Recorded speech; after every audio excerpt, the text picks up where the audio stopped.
Untuk mensupport Belajar Bentar, kalian bisa mengklik subscribe. Halo, selamat datang di Belajar Bentar. Sekarang kita akan belajar dasar LibreOffice mengenai settingan gambar. Tentunya jika kalian menanamkan file ke dalam LibreOffice atau disebutnya embedded file, kalian bisa secara langsung merubah kontras warna ataupun pencahayaan di LibreOffice, sehingga kalian tidak perlu menggunakan aplikasi pihak ketiga di luar aplikasi LibreOffice. Kalian bisa menemukan pengaturan gambar kalian di tab Contextual Image di sini. Di sini kalian bisa melihat terdapat pengaturan brightness, kontras, transparan, dan gamma. Tetapi kita tidak akan menggunakan pengaturan di sini, kita akan menggunakan pengaturan di sidebar. Di sini, pada bagian image, kalian akan melihat pengaturan brightness yang tentunya digunakan untuk pengaturan pencahayaan seperti ini. Tentunya semakin tinggi nilainya, maka gambar kalian akan menghilang dengan warna putih. Dan yang berikutnya adalah kontras, atau bisa dibilang ketajaman warna seperti ini. Tentunya sangat efisien jika kalian merubah gambar kalian secara langsung di LibreOffice. Sekarang kita kembalikan ke awal.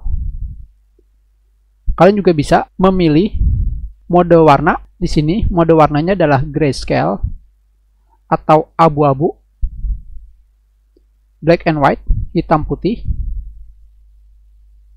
dan watermark atau digunakan untuk watermark. Kita kembalikan ke nilai awal default. Kalian juga bisa merubah transparan. Tentunya nilai awalnya adalah 0, atau dengan kata lain terlihat sepenuhnya. Dan jika kalian memilih nilai transparan sampai 100, itu artinya gambar kalian menjadi transparan atau disebutnya full transparan.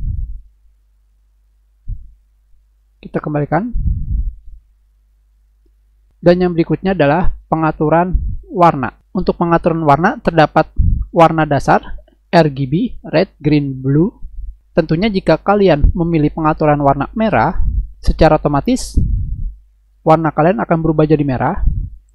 Dan jika kalian memilih warna hijau seperti ini, warna kalian akan berubah menjadi kuning karena perpaduan warna merah dengan hijau adalah kuning seperti ini.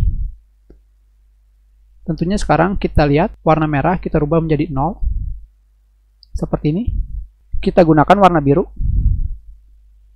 Tentunya gambar kalian menjadi warna biru.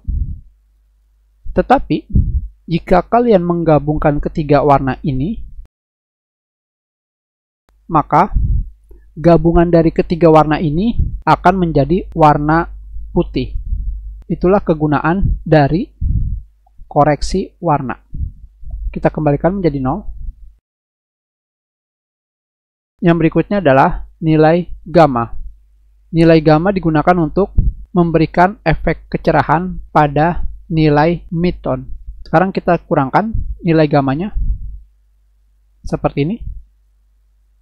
Atau kalian bisa menambahkan nilai gammanya seperti ini.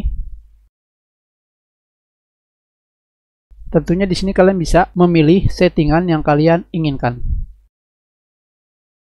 Kita sudahi pelajaran kita. Terima kasih. Jika ada yang ingin kalian tanyakan, kalian bisa menulis pertanyaan kalian di kolom komentar. Jika kalian menyukai video ini, klik like. Kalian juga bisa menyebarkan video ini ke teman-teman kalian. Dan jika kalian belum subscribe, silakan subscribe agar kalian bisa menemukan video terbaru.